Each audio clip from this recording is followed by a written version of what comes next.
আসসালামু আলাইকুম প্রিয় দর্শক, আওয়ামী লীগের জন্য দারুণ একটি সংবাদ।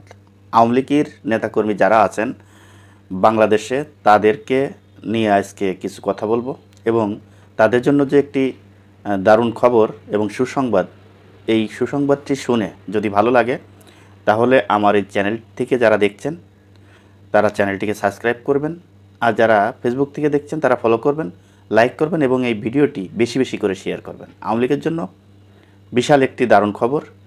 সেই খবরটি হলো, গুলশানে আপনারা জানেন যে শাম্মী আহমেদ, সাবেক সংসদ সদস্য শাম্মী আহমেদের বাসায় চাঁদাবাজি করতে গিয়েছিল ৫ জন সমন্বয়ক।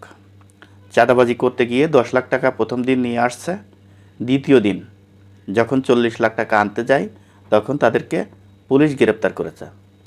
এখানে কি শেষ যে সমন্বয়করা চাঁদাবাজি করতে গেল আর পুলিশ গ্রেপ্তার করলো, সমন্বয়কদের চাঁদাবাজির ভিডিও ভাইরাল হলো, এখানে কি শেষ? না, এখানে শেষ না। এখানে সেই সুখবরটি লুকিয়ে আছে। সেই সুখবরটি আপনারা শেষ পর্যন্ত দেখবেন। এই ভিডিওটি দেখার পরে আপনাদের মন্তব্য করবেন। দর্শক, প্রথম দিন ১০ লক্ষ টাকা চাঁদা নিয়ে অলরেডি তারা চলে আসছে। দ্বিতীয় দিন ৪০ লক্ষ টাকা দেওয়ার যেই দিন, যেই ডেট, যেই টাইম, সেই অনুযায়ী তারা ৪০ লক্ষ টাকা আনতে তাদের বাসায় গিয়েছিল।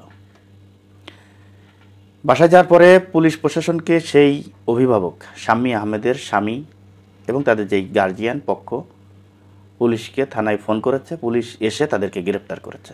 পুলিশ জানতো যে এখানে আজকে ৪০ লক্ষ টাকা তারা নিতে আসবে, আর সেই সুযোগকে কাজে লাগিয়ে পুলিশ তাদের সাথে যোগাযোগ করে, কাদের সাথে? আওয়ামী লীগের যেই সদস্যরা রয়েছে, সাবেক এমপি সেই শাম্মী আহমেদের স্বামীসহ, হাজব্যান্ড সহ যে সদস্যরা রয়েছে তাদের সাথে কিন্তু একটা যোগাযোগ হয়েছে পুলিশের। সেই যোগাযোগ যদি না হতো তা পুলিশ কখনোই তাদেরকে গ্রেপ্তার করতে পারত না। তারাও অনেক আত্মবিশ্বাস নিয়ে পুলিশকে বিশ্বাস করে তারা যোগাযোগ করেছে। তারা এটা চিন্তা করতে পারত যে এখন আমরা ক্ষমতায় নাই, আমাদের উপরে পুলিশ প্রশাসন থেকে শুরু করে জনগণ এবং সমন্বয়ক সহ প্রত্যেকটা লোক এখন ক্ষিপ্ত। তা এই সময় আমরা পুলিশের সাথে যোগাযোগ করে এদেরকে পুলিশে দিব, এই সাহস তারা কিভাবে পেয়েছে বলেন? আপনাদের আওয়ামী লীগের পুলিশ যদি না থাকতো, গুলশান থানায় আওয়ামী লীগের পুলিশ যদি না থাকতো তাহলে এই ঘটনাটা কিন্তু ঘটতো না, কেউ জানতো না, ধামাচাপা হয়ে যেত। অতএব আত্মবিশ্বাস আছে আওয়ামী লীগের পরিবার এবং আওয়ামী লীগের পুলিশ অফিসার গুলশান থানায় আছে বিধায়, তাদের সাথে যোগাযোগ হয়েছে বিধায় এরা কিন্তু গ্রেপ্তার হয়েছে। দর্শক, এইখানে কিন্তু আওয়ামী লীগের বিশাল একটা প্লাস পয়েন্ট। এরকম প্রত্যেকটা থানায় আওয়ামী লীগের পুলিশ আছে ভাই। আপনাদের ভয়ের কোনো চিন্তা নাই, ভয়ের কোনো কারণ নাই। আপনাদেরকে যে সমস্ত পুলিশগুলো আছে প্রকাশ্যে তো আসলে কোনো কথা বলতে পারে না এবং প্রকাশ্যে কাজও করতে পারে না। তা সুযোগ বুঝে আপনাদের পক্ষে কাজ করবে এবং সুযোগ বুঝেই বৈষম্য বিরোধী ছাত্র আন্দোলনের নেতা কর্মীদের বিরুদ্ধে কাজ করবে। এই বিষয় নিয়ে অন্তত নিশ্চিত থাকেন। কারণ কিছুদিন আগেও গুলশানে আরেকটা ঘটনা ঘটেছিল, আপনারা দেখেছেন। এইচটি ইমামের মেয়ের বাসায় কিছু সমন্বয়ক সহ কিছু বিএনপির নেতাকর্মী গিয়েছিল, সেখানে সাংবাদিকরাও গিয়েছিল, আপনারা দেখেছেন। সেই এইচটি ইমামের মেয়ের বাসা থেকে এই বিএনপি নেতাকে গ্রেপ্তার করেছে, তার ছেলেসহ তাকে গ্রেপ্তার করা হয়েছে। তাহলে গুলশান এলাকায় এখনও পর্যন্ত আওয়ামী লীগের খাস পুলিশ অফিসার এখনও পর্যন্ত আছে। এখানে আছে বিধায় গুলশান এলাকায় কেউ চাঁদাবাজি কিংবা কোনো অপকর্ম কিংবা আওয়ামী লীগের বিরুদ্ধে একটা কথা বলে কিংবা একটা কাজ করে পার পেয়ে যাবে, এই সুযোগ কিন্তু অন্তত গুলশান এলাকায় নাই। এটা নিয়ে যারা বৈষম্য বিরোধী ছাত্র আন্দোলন রয়েছেন এবং বিএনপি জামাতের লোক রয়েছেন, ছাত্র জনতার যারা লোক রয়েছেন তারা কিন্তু সতর্ক হয়ে যান। গুলশান এলাকায় যাই কিছুই করেন না কেন, ওইখানে আপনাদের কোনো পাত্তা নেই, কোনো খাওয়া নেই। গেল দুইটা বিষয় গুলশানে।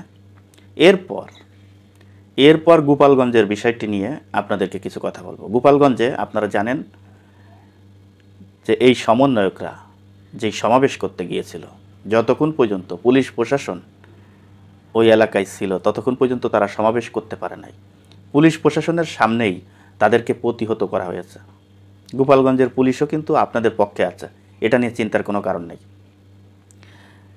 আপনারা যতক্ষণ পর্যন্ত সেনাবাহিনী না আসছে সেখানে, ততক্ষণ পর্যন্ত কিন্তু আপনারা সে জায়গায় সমাবেশ করতে দেন নাই, মঞ্চ ভেঙেছেন, চেয়ার ভেঙেছেন, তাদেরকে বিতাড়িত করেছেন, তারা এখানে সুষ্ঠুভাবে সমাবেশ করতে পারে নাই। আরেকটা বিষয় আপনাদেরকে বলি, কুটালীপাড়া থানার ওসিকে ফোন দিয়েছিল বঙ্গবন্ধু গেরিলা বাহিনীর প্রধান। আপনারা দেখেছেন, বঙ্গবন্ধু গেরিলা বাহিনীর প্রধান ফোন দেওয়ার পর ওসি সাহেব পারে না প্যান ভরে মানে কাপড় নষ্ট করে দিক, এরকম একটা অবস্থা হয়ে গিয়েছিল। আপনারা দেখেছেন, সেই বক্তব্য শুনেছেন, সেই ভিডিও ভাইরাল হয়েছে, আপনারা দেখেছেন। বঙ্গবন্ধু গেরিলা বাহিনীর প্রধান ওসিকে ধমক দিয়েছে, এটাও আপনারা দেখেছেন। ওসি সাহেব কিন্তু সেখানে কয়েকটি বিষয় নিয়ে কথা বলেছে। আপনারা কথার যদি আপনি পয়েন্ট বিবেচনা করতে যান, সেখানে গেরিলা বাহিনীর প্রধানকে বলেছে যে আপনি যেহেতু বঙ্গবন্ধু গেরিলা বাহিনীর প্রধান, তাহলে একটা ভালো অবস্থানে আছেন, একটা ভালো জায়গায় আছেন, এই একটা বিষয় মানে পুলিশ তার প্রশংসা করেছে। তাহলে পুলিশ অবশ্যই এই বঙ্গবন্ধুর গেরিলা বাহিনীর প্রধানকে সম্মান দিয়েছে। 1 নম্বর 2, সে কথাও বলেছে আপনি ছাত্রলীগের কয়েকজনের নাম বলে জিজ্ঞেস করতে বলেছে, ওদের কাছে জিজ্ঞেস করেন যে আমি এই ধরনের কর্মকাণ্ডের সাথে জড়িত কিনা। তা অতএব তাদের সাথে যে ছাত্রলীগের সাথে যে ভালো একটা সম্পর্ক আছে, নাম বলে বলে কিন্তু তাদের জানাইছে যে আমার সাথে কিন্তু ওইভাবে তো আর বলতে পারে না যে আমার সাথে ছাত্রলীগের সবার সাথে সম্পর্ক ভালো সম্পর্ক, এটা তো কোনো প্রশাসনের ঊর্ধ্বতম কর্মকর্তা বলতে পারে না। তাই তিনি বলেছিল যে ছাত্রলীগের ওই অমুক অমুক অমুকের কাছে আপনি জিজ্ঞেস করেন যে আমি এই ধরনের কর্মকাণ্ডের সাথে জড়িত কিনা। মানে সেখানেও কিন্তু পুলিশ প্রশাসন আপনাদের পক্ষে আছে, এটা নিয়ে চিন্তার কোনো কারণ নেই। এই জন্যই বলছি আওয়ামী লীগের জন্য একটা বিরাট খুশির সংবাদ যে এখনও পর্যন্ত আপনাদের পুলিশ সুযোগ পাইলেই আপনাদের পক্ষে কাজ করবে, এটা নিয়ে চিন্তার কোনো কারণ নেই। হয়তোবা সেনাবাহিনী আপনাদের বিপক্ষে কাজ করতেছে, এটা আপনাদের জন্য একটা আতঙ্ক, কিন্তু পুলিশ প্রশাসন এখনও পর্যন্ত কিছু পুলিশ প্রশাসন আপনাদের পক্ষে কাজ করতেছে এবং সামনের দিকে করবে। দর্শক, আজ এই পর্যন্তই। ভালো থাকবেন, সুস্থ থাকবেন।